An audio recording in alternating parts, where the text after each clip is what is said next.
Bem-vindos ao Roberto Gamito, um podcast que, infelizmente, ou se fôssemos escritores, utilizaríamos outro termo mais pomposo, desafortunadamente partilhamos o nome. E eu, que já estou habituado a conviver com este nome de magro propósito, Roberto Gamito, é um nome que, mesmo em sítios propensos ao eco, só ouço silêncio. Nem um eco se digna a repetir o meu nome. Vejam bem esta falta de engajamento mesmo com as paisagens propícias à repetição. Até os papagaios ficam mudos diante da minha pessoa. E o que é que isso faz à minha autoestima? Pouca coisa. O podcast confessou-me há dias, humanizei-o para este propósito. Roberto, isto não nos leva a lado nenhum, a não ser a dois sítios que calham a ser o mesmo em noites de bebedeira, ou leva-nos ao anonimato, ou leva-nos à clandestinidade.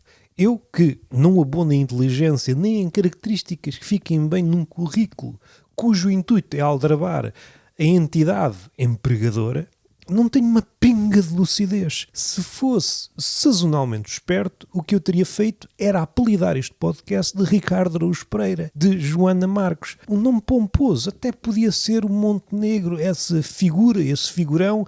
Saem pepitas com as quais os humoristas trabalham, mas dentro da mediania. Não vá cá aparecer alguém que põe em causa isto tudo. Aquilo que importa dizer é que este podcast é mediano, no pior sentido das palavras. Qual é? Não sei, que eu não tenho aberto o dicionário. Um podcast que não almeja, não tem sonhos. É um podcast que nasceu e há de morrer português.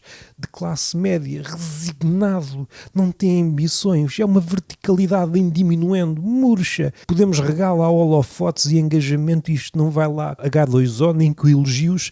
É uma verticalidade romba, transformada em ruínas para montra de vindores. Isto não é nada que está aqui. Este podcast não é nada que está aqui. Embora me emocione ao ouvir certos podcasts, pois reconheço naquela voz resquícios da minha atual, e isto é uma multidão desdobrada numa câmara anecoica. Uma câmara anecoica é uma câmara onde o eco não prospera. Mas aí sucede um fenómeno muito interessante. O silêncio é sempre uma palavra que merece ser dissecada. Por vezes o silêncio são apenas barulhos imperceptíveis ou barulhos para os quais não passamos cartão. Numa câmara anecoica há certas coisas a raiar o imperceptível, ou mesmo dessas províncias, que se assomam aos nossos ouvidos. O batimento cardíaco, todo o nosso sangue fervilha. O interior vem à tona e torna-se audível. Todo o nosso sangue ganha um novo idioma. Faz com que a câmara anecoica se torne algo primeiramente bizarro, maravilhoso, e rapidamente se torna uma câmara de tortura. As pessoas rapidamente desmaiam, volvidos uns minutos. Não há muita gente que aguente muito tempo numa câmara anecoica. Como se o inconsciente de repente viesse à tona de supetão e nos mergulhasse naquilo que realmente somos.